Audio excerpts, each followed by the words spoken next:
오늘 우리에게 주시는 하나님의 말씀 봉독해 올립니다. 누가복음 22장 66절에서부터 23장 3절까지 있는 말씀 제가 봉독해 올리겠습니다. 날이 새매 백성의 장로들 곧 대제사장들과 서기관들이 모이어 예수를 그 공회로 끌어들여 가로되 내가 그리스도여든 우리에게 말하라. 대답하시되 내가 말할지라도 너희가 믿지 아니할 것이요 내가 물어도 너희가 대답지 아니할 것이니라. 그러나 이제 후로는 인자가 하나님의 권능의 우편에 앉아 있으리라 하시니 다 가로되 그러면 내가 하나님의 아들이냐. 대답하시되 너의 말과 같이 내가 그니라. 저희가 가로되 어찌 더 증거를 요구하리요 우리가 친히 그 입에서 들었노라 하더라. 우리가 다 일어나 예수를 빌라도에게 끌고 가서 고소하여 가로되 우리가 이 사람을 보매 우리 백성을 미혹하고 가이사에게 세 바치는 것을 금하며 자칭 왕 그리스도 하더이다 하니 빌라도가 예수께 물어 가로되 내가 유대인의 왕이냐. 대답하여 가라사대 내 말이 옳도다. 아멘. 네, 감사합니다. 오늘 같이 봉독한 이 말씀 내가 유대인의 왕이냐라는 제목으로 하나님 말씀 증거하도록 하겠습니다. 우리가 미국에서 또 특별히 미국 시민으로 이렇게 살다 보면 가끔 편지를 받습니다. 배심원으로 나와달라는 그런 편지를 아마 여러분들 받아보셨죠? 굉장히 마치 이제 한국에 있을 때 예비군 통지서 받는 것처럼 굉장히 부담되고 좀 원치 않은 그런 편지입니다. 우리가 미국 시민으로 살 때 세금도 내야 되고 또 이런 배심원에 뽑히게 되면 얼마나 우리가 바쁩니까? 이게 참여해서 하루 온종일 여기에 또 이 일에 참여를 해야 되는데요. 저도 한 번 뉴욕에 올라와서 한 번 받아본 적이 있습니다.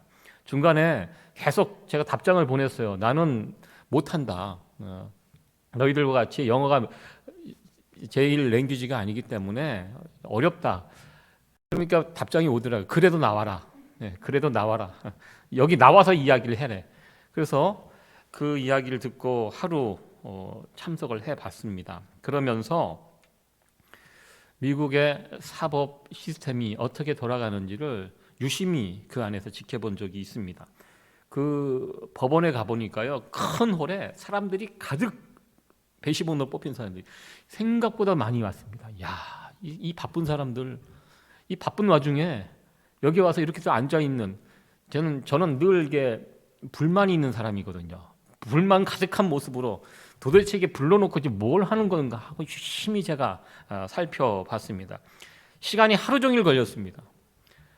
그리고 제가 그 재판에 참석도 하지 않아요. 재판에 참석하는 예비 명단에 뽑혀갖고 대기하는 거예요. 어느 그 공간에 조그만 방에 불러 들어가갖고 거기에서 기다리고 있습니다. 이름이 불릴 때까지.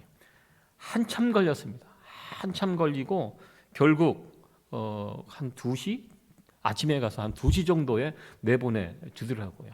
그래서 너무 신경을 써서 그런지 배가 고파갖고 그 앞에 있는 햄버거 집에 가서 혼자 들어가서 밥 먹고 나왔던 그 기억이 있습니다. 요즘 한국도 국민참여재판이라고 해서 일반 시민들을 재판장에 참여해서 그렇게 하는 제도가 있습니다. 그러니까 미국의 이 재판 제도가 배심원 제도 독특합니다. 보통 재판이라는 것이 검사가 나타나서 이 사람이 어떤 죄를 저질렀는지를 설명을 하면 반대편에서는 변호사가 그것을 변호를 하고 그 이야기를 듣고 최종 판결을 판사가 내립니다. 이게 일반적인 그런 모습인데요. 미국은 거기에 배심원이라는 그 지역에 살고 있는 일반 사람들입니다. 제가 갔을 때도 보니까 교사도 있었고요, 공무원도 있었고 또 학생도 있고 다양한 계층의 직업을 가진 사람들이 그 배심원에 참여를 합니다. 일반적인 사람입니다. 그 사람들이 그 재판에 오고 가는 이야기를 듣고 자기들 생각대로 상식에 맞춰서 판단을 내립니다. 여기까지 이제 같이 그 재판을 할 때 배심원 일반 사람들의 의견까지 이렇게 들어가서 결정을 내리는 것이 미국의 재판 시스템입니다. 어느 기록을 찾아보니까 왜 미국에서 이런 재판 시스템이 배심원 제도라는 독특한 제도가 생겨나게 되었는가 이야기를 했는데요. 미국에서는 이 재판에 어떤 결정이 나면 불만을 가진 사람들이 있을 거 아니에요.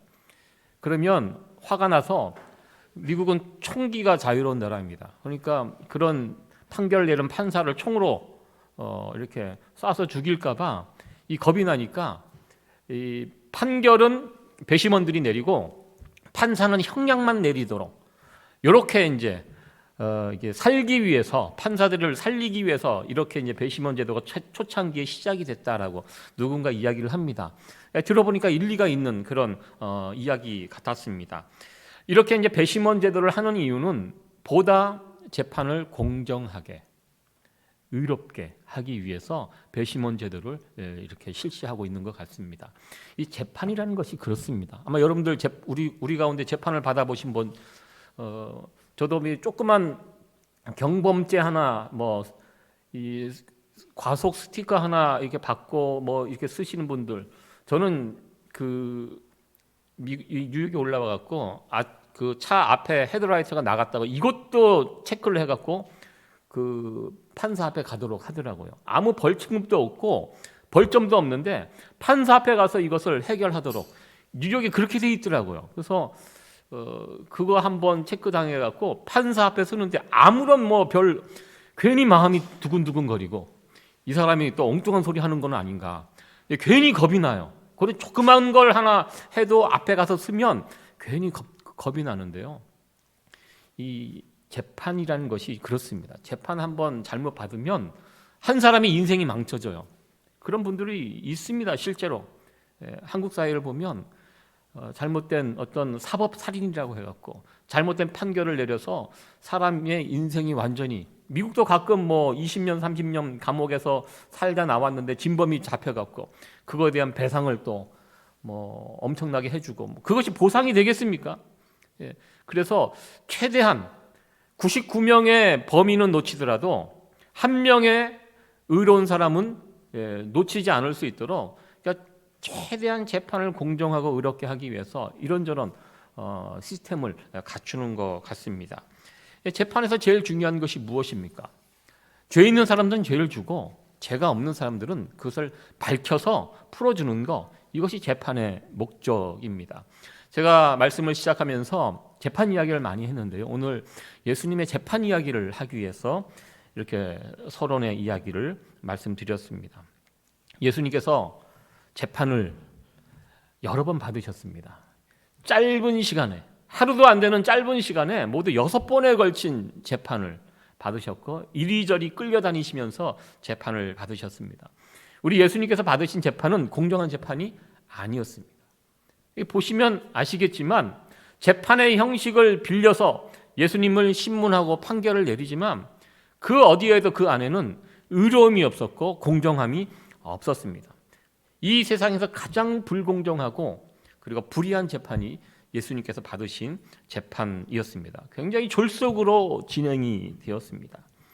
그 재판을 받는 과정에 예수님께서는 마치 묶여있는 짐승처럼 이리 끌려다니고 저리 끌려다니고, 유대인들 스스로 예수님을 심판할 수가 없습니다. 그 당시 유대인들은 로마의 속국이었기 때문에 로마 사람들이, 유대인들이 자기들 함부로 재판을 해갖고 사람을 해치지 못하도록, 사람을 해치고 뭐 감옥에 가두고 이러기 위해서는 꼭 로마의 법정에 세우도록 이렇게 시스템을 해놨기 때문에 이 종교 지도자들은 예수님을 체포는 했지 예수님을 죽일 수 있는 방도는 없었습니다. 그래서 로마 정부의 힘을 빌려서 예수님을 제거할 것, 이것이 그 당시 유대 종교 지도자들이 가지고 있던 계획이었습니다. 그래서 예수님을 자기네들끼리 모여서 제거하지 못하고 빌라도에게도 끌고 가고 헤롯 왕에도 끌고 가고, 그래서 그 당시 만들어져 있는 법 체계 안에서 예수님을 죽이고자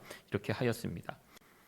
예수님을 체포하고 예수님을 종교 지도자들이 신문합니다. 제일 먼저 예수님 어떤 죄를 졌어요? 이들이 덮어 씌운 죄는 신성모독입니다. 신성모독 굉장히 무서운 죄입니다. 신성모독을 하면 어떻게 됩니까? 구약 성경에 보면 신성모독을 범한 죄인은 돌에 쳐 죽이도록 그렇게 율법에 되어 있습니다. 그러나 예수님을 돌에 쳐 죽일 수는 없는 그 상황에서 이 예수를 어떻게 죽일까 고민하다가 이 종교 지도자들 머리가 그 부분에 누군가 죽이는 일에는 머리가 정말 잘 돌아가는 그런 사람들이었습니다. 사람 살리는데 머리가 돌아가는 것이 아니라 어떻게 죽일 것인가, 어떻게 망하게 할 것인가, 어떻게 쓰러뜨릴 것인가, 이 일에 이 사람들이 발벗고 나서는 그런 모습을 보게 됩니다. 두 가지 계획을 세웁니다. 어떻게 죽일까? 그 당시 예수님은 메시아가 되심을 많은 사람들이 믿고 따랐습니다. 저 예수님이 메시아다, 진정한 메시아다, 막 이렇게 믿고 예수님을 따르는 사람들이 있었는데요. 그 당시 사람들이 가지고 있는 메시아, 특별히 예수님의 제자들도 이런 생각을 가지고 있었습니다. 메시아가 어떤 사람인가? 지금 이스라엘이 로마의 압제를 당하고 있습니다. 마치 우리가 일본에게 압제를 당했던 그 시절을 여러분들 연상하시면 됩니다. 로마가 원수의 나라입니다. 하나님의 백성 이스라엘들을 괴롭히고 있습니다. 메시아가 오면 어떤 일이 벌어지는가? 예수님이 저 로마 정부를 물리치고 다윗과 같은 강력한 어떤 정치적인 힘을 가지고 이 세상을 뒤집고 이 세상에 하나님 나라의 왕국을 세울 것이다. 이것이 그 당시 사람들이 가지고 있던 메시아 사상입니다. 그런데 만약에 예수님이 로마 사람들의 손에서 잡혀 죽는다, 로마 법정에서 사형 판결을 받고 죽게 되면 어떤 일이 벌어집니까? 예수님이 메시아라는 이 생각이 깨어지게 됩니다. 메시아는 로마 사람들에게 손에 잡혀 죽을 수는 없어요. 로마 정부를 이기는 것이 메시아지, 로마 군병들에게 잡혀서 죽는다는 것은 이게 메시아가 될 수가 없습니다. 그러니까 유대인들이 그 꾀를 낸 겁니다. 자기 손으로 하지 않고 로마 사람들의 손에 의해서 죽게 되면 예수가 메시아라는 이 생각을 갖고 있는 사람들이 다 흩어지게 될 것이다. 그래서 로마 사람들의 손에 죽을 수 있도록 종교 지도자들이 그렇게 했고요. 그리고 두 번째, 로마의 형벌, 특별히 로마에서 가장 극악한 죄를 저지른 죄인들을 다스리는 벌이 십자가 형벌입니다. 십자가는 나무에 죄인을 달아서 죽이는 형벌입니다. 구약 성경에 보면 나무에 달아 죽는 경우, 그건 저주받은 사람입니다. 왜? 저주받았기 때문에 땅에서 죽지 못하게 합니다. 나무에 달아서 땅에서 떨어지도록. 이것이 가장 저주를 심하게 받은 사람의 죽음입니다. 십자가 형벌이 딱 그렇거든요. 메시아는 그렇게 죽을 수 없습니다. 메시아는 땅의 저주를 받는 사람이 아닙니다. 십자가에 달린 예수를 보면 사람들이, 특별히 유대 이스라엘 백성들이 저 사람 메시아 아니었구나, 우리가 잘못 판단했구나. 왜? 메시아는 저렇게 땅에서 들려서 십자가에 달려 저주스럽게 죽는 그런 메시아는 없거든요. 그래서 이 종교 지도자들은 이 생각을 하고 이 계획을 옮깁니다. 이렇게 예수를 제거하면 지금 잠깐 이 예수님 때문에 온 세상이 들썩들썩하고 또 유대 종교 지도자들 이 자리도 위태위태했는데, 이렇게 예수가 제거되면 이 문제 깔끔하게 해결이 될 것이다. 자기들끼리 이런 계획을 세우고 아마 좋아했을 것 같습니다. 그리고 예수님을 체포하고 자기들끼리 이야기를 이 신성모독, 틀림없는 신성모독이다. 빌라도에게 데리고 갈 때는요, 신성모독으로 걸지 않습니다. 신성모독으로는 십자가 형벌을 받을 수가 없거든요. 종교적인 문제 가지고 죽일 수는 없습니다. 그것은 유대인들의 종교니까 당신들이 알아서 하면 되는 것이지, 빌라도에게 예수님을 끌고 갔을 때는 다른 제목이 필요합니다. 이 로마 사람들의 손에 죽고 십자가 형벌을 받을 수 있는 그 제목이 무엇인가? 그것은 정치적인 정치범으로 만들어서 해야지 그 유대인들의 그 목적을 달성할 수가 있습니다. 그래서 빌라도에게 데리고 갔는데요, 문제가 있습니다. 빌라도가 유대 종교 지도자들의 의견에 동조해 줘야 합니다. 너희들 이야기를 들어보니까 정말 예수가 정치범이구나, 이 나라를 혼란스럽게, 로마 황제를 힘들게 할 수 있는 그런 정치범이구나, 그 의견에 맞장구를 쳐줘야지 유대 종교 지도자들의 의견대로 그렇게 될 수가 있습니다. 빌라도에게 데리고 갔습니다. 빌라도가 정말 예수님을 정치범으로 인정하느냐 마느냐, 이 부분의 말씀이 오늘 본문의 내용입니다. 빌라도는요, 상당히 똑똑한 사람이었습니다. 역사적인 기록에 의하면 그 당시 유대 땅에 수많은 총독들이 와서 그 땅을 총독으로 다스렸는데요. 빌라도가 다스렸던 기간이 제일 길다고 합니다. 인정받고요, 똑똑하고, 그리고 일도 잘했다고 합니다. 그렇게 빌라도에게 끌려온 예수님을 볼 때 빌라도는 지금 되어지는 상황이 무슨 상황인지 정확하게 꿰뚫어 보고 있었습니다. 그래서 빌라도는 예수님에게 한 가지 질문만 딱 합니다. 내가 유대인의 왕이냐? 이 질문을 하게 됩니다. 이렇게 질문을 했는데요, 이 성경에 이렇게 보면요, 예수님께서 그 재판에 끌려다니면서 사람들에게 이런저런 이야기를 많이 듣습니다. 근데 오늘 본문에 있는 말씀처럼 예수님께서 웬만한 건 다 묵비권으로 말씀하지 않으십니다. 왜냐하면 예수님이 말씀을 해봤자 저들이 안 들어요. 그리고 예수님이 물어봤자 대답도 안 해줘요. 이 재판이 진실을 찾는 재판이 아닌 것을 우리 예수님은 알고 계셨습니다. 말해봤자 필요 없는, 다 가만히 무슨 질문을 해도 가만히 계셨습니다. 그런데 이 질문에는 우리 예수님께서 대답하셨습니다. 내가 유대인의 왕이냐? 대답하되 내 말이 옳도다. 무슨 뜻입니까? 유대인의 왕이라고 했던 이 질문에 긍정적인 대답입니까? 부정적인 대답입니까? 긍정적인 대답이에요. 맞다는 것입니다. 네가 한 말이 맞다. 그러면 이게 정치범으로 인정을 한 그런 대답입니까? 근데 이 4절 말씀을 보면 빌라도가 처음에는 어떻게 대답하냐면 이 사람은 죄가 없다라고 유대인 종교 지도자에게 이야기를 합니다. 이게 좀 이게 앞뒤가 잘 연결되지 않는 상황입니다. 너 유대인의 왕이냐? 빌라도가 물어봤는데 그래, 네 말대로 나 유대인의 왕이다. 그럼 이거 정치범이잖아요. 그러면 너 유죄다. 그러면 일이 진행이 돼야 되는데 처음 빌라도는 예수님에 대해서 무죄라고 확신을 했습니다. 진실이 무엇인가? 이 사람은 정치범이 아니라는 것입니다. 이 문제는 종교적인 문제라는 것입니다. 빌라도 알고 있었습니다. 빌라도가 총독일을 잘했습니다. 그 땅에 벌어지는 상황들을 이미 알고 있었습니다. 예수라는 사람이 어떤 사람인지, 예수님이 증거한 하나님 나라가 어떤 나라인지 빌라도 다 알고 있었습니다. 저들이 무고히 예수님을 지금 고소해서 죽게 한다고 이 돌아가는 상황을 빌라도는 잘 알고 있었습니다. 그런데 그 이후로 진행되는 내용을 보면요, 빌라도가 예수님을 무죄 방면을 할 수 없는 이유가 또 있습니다. 무죄 방면을 하려고 했더니 유대 종교 지도자들이 가만히 있지 않습니다. 펄펄 뜁니다. 너 그런 식으로 하면 내가 로마 정부의 황제에게 일러 바쳐서 너의 어떤 정치적인 입지를 흔들겠다, 시끄럽게 하겠다, 뭐 이런 식으로 협박을 했습니다. 그러니까 그런 협박을 받은 빌라도가 어떻게 합니까? 빌라도가 객관적으로, 양심적으로 예수님을 봤을 때는 이 무죄입니다. 죄가 되지 않습니다. 무슨 이 예수님이 정치범입니까? 종교적인, 자기들끼리 종교적인 문제로 다투고 여기까지 온 건데 무죄 방면을 해주고 싶었지만 그렇게 되면 자기 위치가 위협을 받을 수 있다. 빌라도가 야심이 있는 사람이거든요. 앞으로 정치적인 입지가 위협을 받을 수 있을 것 같다. 생각이 여기까지 이르니까요, 타협을 합니다. 타협을 하는데요, 그 타협이 누굽니까? 예수 대신 바라바를 선택해서 둘 중에 한 사람을 살려줄 수 있다, 이렇게 이야기를 하고 바라바는 살고 예수님은 십자가의 형벌로 처하는 판결을 하고, 이것이 이제 이 예수님의 재판의 결과가 되었습니다. 사실 예수님의 재판은 말이 안 되는 그런 재판입니다. 여러분들 예수님께서 재판을 당하시는 그 장면 생각해 보시기 바랍니다. 정말 예수님 함부로 대우를 받고 있습니다.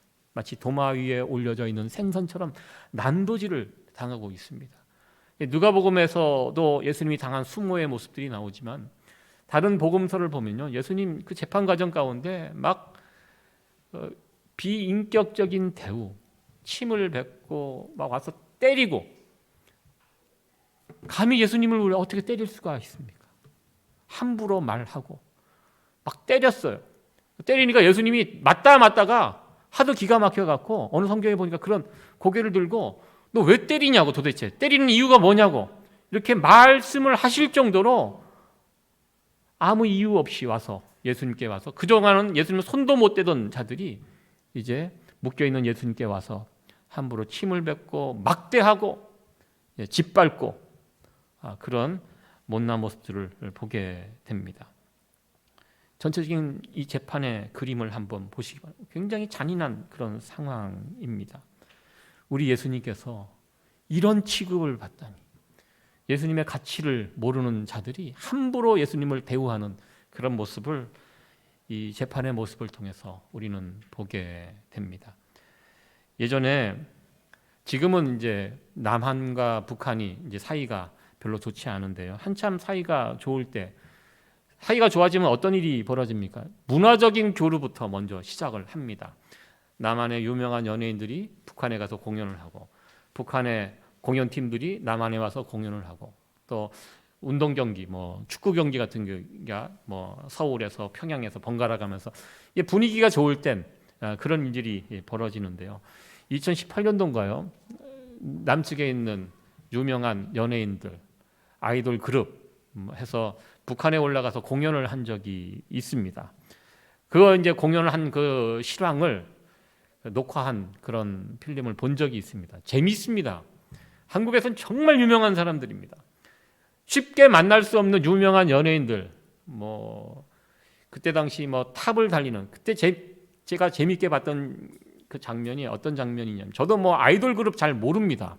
근데 이 아이돌 젊은 여성 어떤 팀이었는데요. 그때 당시 한국에서 탑이었습니다. 정말 나타나면 난리가 나는 우상이잖아요. 근데 그 아이돌 그룹이 그 어느 평양 실내체육관 가서 공연을 막 합니다. 요란한 음악 틀어놓고 춤추고 막 그러는데, 그 장면을 바라보고 있는 우리 북한 주민의 모습들이 이렇게 뭐 하나, 쟤네 뭔가 하면서 어떻게 저렇게 경망스럽게 저런 노래를 할 수 있을까? 이런 표정으로 참 무서운 장면이면서 동시에 우스운 장면입니다. 그 앞에 나와서 무대를 꾸며주고 있는 스타들의 가치를 모르는 거예요. 한국에서는 그런 사람들, 스타들 만나면 난리 나잖아요. 여러분들 스타 만나보신 적 있으십니까? 그 만나면 까무러치잖아요. 제가 예전에 10년도 훨씬 전에 그 메릴랜드 살다가 뉴욕에 올라와 갖고, 여기 오면 들어가는 코스가 있어요. 여기 불가마, 그 사우나, 사우나 가갖고 가수 박진영을 만났습니다. 제가 목욕탕에서 옷 다 벗고 있는데 서로 탕 속에 들어가서 보니까 박진영이 내 앞에서 있더라고요. 그래서 제가 목사이기 때문에 제가 참았습니다. 그냥 옆에는 박진영이다. 그리고 스타들은 달라요. 얼마나 귀한 대접을 받습니까? 근데 참 이 한국에서 탑 스타들이 북한에 가면 저런 대접을 받아요. 저런 대접을 받으면서 모습을 보면서 저 사람들이 얼마나 대단한 사람들인데 왜 저럴까? 참 안타깝고 좀 재미있게 봤던 그런 기억이 있습니다. 여러분들, 우리 예수님이 어떤 분이십니까? 우리 예수님은요, 오늘 말씀처럼 유대인의 왕이 되실 뿐만 아니라 우리 모두의 왕이 되시는 분이십니다. 근데 지금 예수님께서 조롱과 멸시, 이 고통을 당하고 계십니다. 마치 짐승처럼 이리저리 끌려다니시면서. 저는 예수님 십자가에 달려 돌아가시는 그 순간도 매우 고통스러운 순간이었다고 저는 생각하지만, 동시에 재판을 받는 그 과정도 굉장히 힘든 순간이었다고 저는 생각합니다. 얼마나 고통스럽겠습니까? 와서 함부로 말하고 욕하고 침뱉고 때리고, 그 예수님, 그 조금 전까지만 해도 그 얼굴도 제대로 쳐다보지 못한 자들이 함부로 예수님의 모습을 받는, 함부로 대하는 이 재판을 통해서 정말, 여러분들 사실 누가 재판 자리에 서게 됩니까? 재판을 받아야 할 사람들이 누굽니까? 그들 아닙니까? 아마 예수님, 우리가 이 세상을 떠나면 우리도 다 재판 자리에 서는데요, 우리 예수님 재판관이십니다. 아마 그때 예수님을 재판 자리에 세웠던 자들도 얼마 되지 않아서 예수님 앞에 다 재판의 자리, 그게 진짜 재판이거든요. 그 자리에 섰을 것이라고 저는 확신하는데요. 지금 예수님께서 피고의 자리로, 죄인의 자리에서 재판을 받고 있는 이 끔찍한 상황을 우리는 오늘 말씀을 통해서 확인하게 됩니다. 우리 예수님께서 왜 이 고난, 이 수치를 피하지 않으시고 담담하게 이것을 받아들이셨습니까? 예수님 재판 과정을 보면요, 자신이 죄가 없다, 무죄를 주장하지도 않으세요. 예수님은 이미 자기가 어떤 판결을 받을 거 다 알고 계신 듯 합니다. 그냥 양털을 깎는 그 사람 앞에서 잠잠한 양처럼 당하는 모든 수모 그대로 참고 계십니다. 그 이유가 무엇입니까? 예수님께서 이 고난을 받으신 이유가 무엇입니까?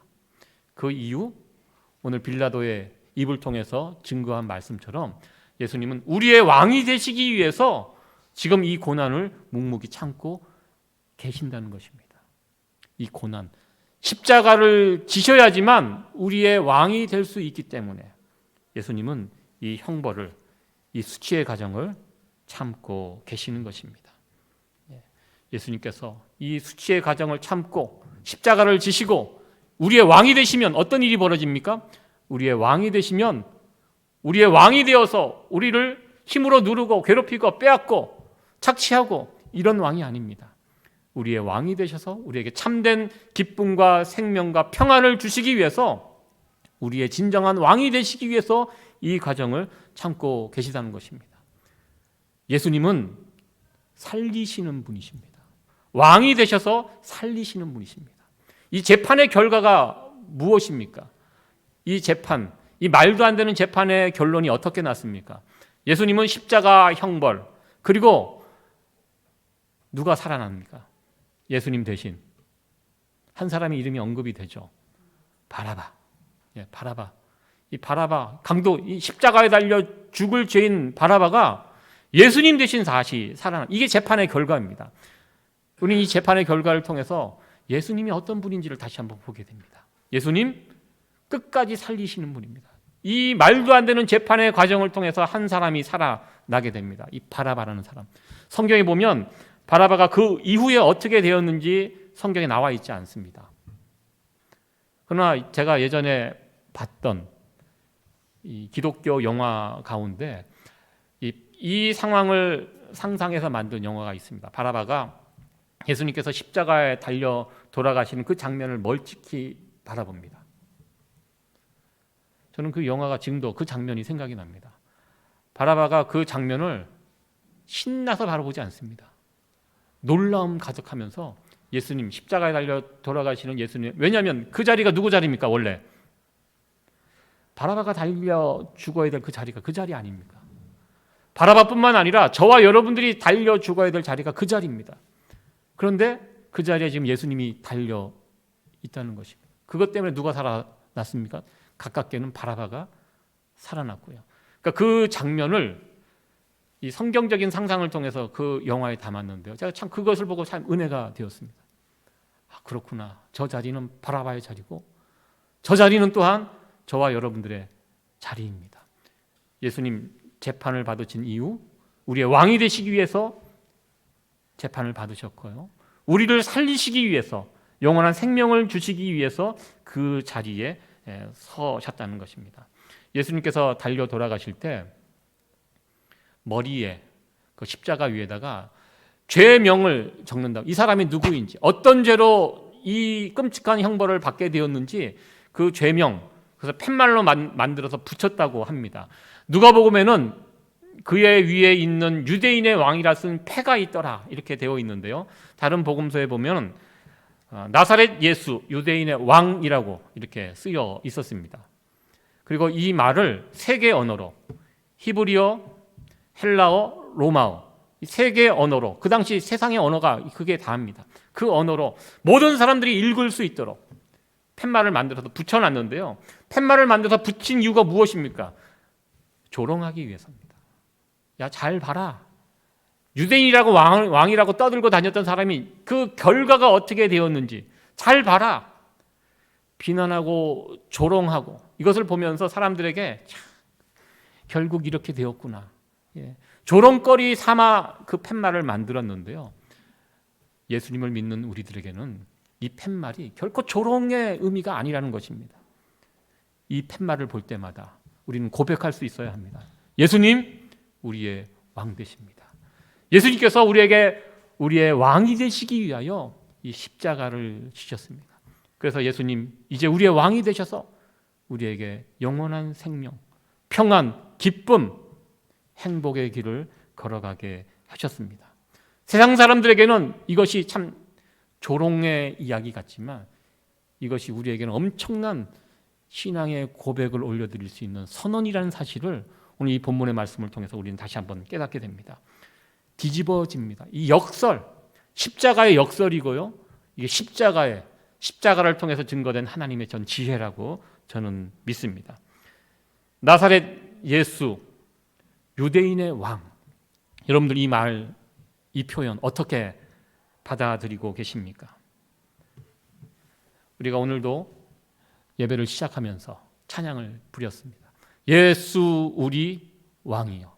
여러분들 이 찬양 쉽게 부르지만 정말 우리의 신앙의 고백을 담아서 여러분들 부르고 계십니까?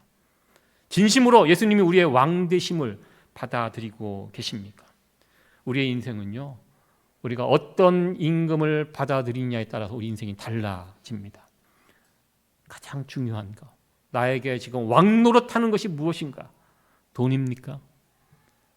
내 건강입니까? 내 가족입니까? 내 자녀들입니까? 아니면 어떤 권세입니까? 우리가 예수님을 믿는다고 하면서 예수님을 왕으로 섬기지 않는 사람들이 있을 수 있다는 것입니다.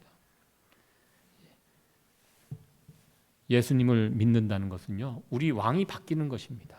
우리 왕이 누구로? 예수님으로 바뀌는 것입니다. 나사렛 예수, 유대인의 왕이라. 이것을 진정으로 받아들이는 유대인의 왕이 될 뿐만 아니라 나의 왕이 된다는 이 사실을 진짜 믿고 고백하고 날마다 선포하며 살아가는 자가 예수님을 믿는 사람입니다.